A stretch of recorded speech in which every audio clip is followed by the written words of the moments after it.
একটি মেয়ে শ্বশুর শাশুড়িকে মাতা পিতার সমতুল্য হিসাবে সেবা যত্ন করবে কিনা। অনেকে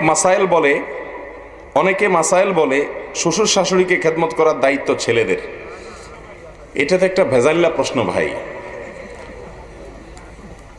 প্রত্যেকে যার মা বাবার খেদমত করবে, এটা হলো মূল কথা। ছেলে তার মা বাবার খেদমত করবে, মেয়েও তার মা বাবার খেদমত করবে। কিন্তু আমাদের দেশে মা বাবা, এদিকে মনোযোগ দেন আপনারা,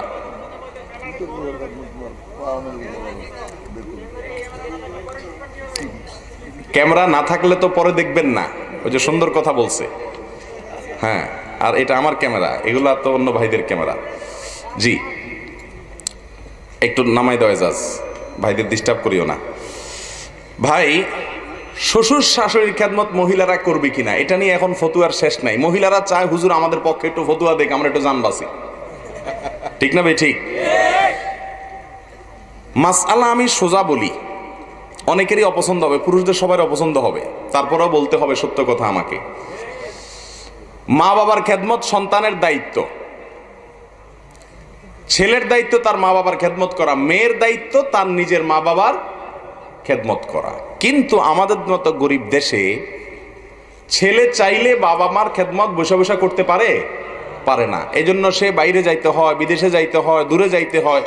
বাসায় থাকে তার ওয়াইফ, তার স্ত্রী যদি তার পক্ষ থেকে তার মা বাবার খেদমত না করে, তাহলে কে করবে? এখন স্ত্রী যদি বলে না, আইনে নাই, আমি খেদমত করার কথা না, তোমার বাপ মা তুমি করবা, আমার তো বাপ মা না, আমি মুরব্বী হিসাবে সম্মান করব, ঠিক আছে, চা কাপ বানাই দেবো, ঠিক আছে, কিন্তু আমি সব খেদমত করব না, কারণ বাপ মা কার? তোমার। এই কথা যদি মহিলারা বলে, আর পুরুষরাও যদি বলে ঠিক আছে, আইন অনুযায়ী, ইসলামের নির্দেশ অনুযায়ী আমার তো বিয়ে একটা বেশি করা জায়েজ আছে, এটা বলার অধিকার পুরুষদের আছে না নাই? এ অধিকার পুরুষদের নাই? তো বেশি অধিকার বললে কিন্তু তখন দুই পক্ষে ভেজাল লাগবে কি লাগবে না?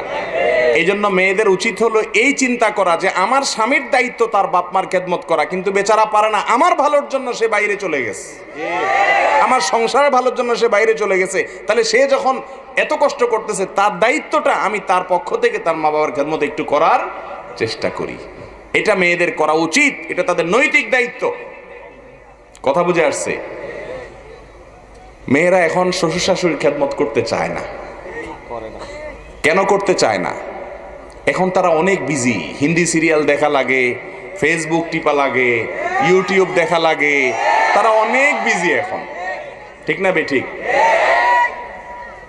যেই মেয়েরা শ্বশুর শাশুড়ির খেদমত করাকে আযাব মনে করে, ওই টাইমে বসে বসে মোবাইল টিপে আর টিভি দেখে, তারা একদিন শাশুড়ি হবে না?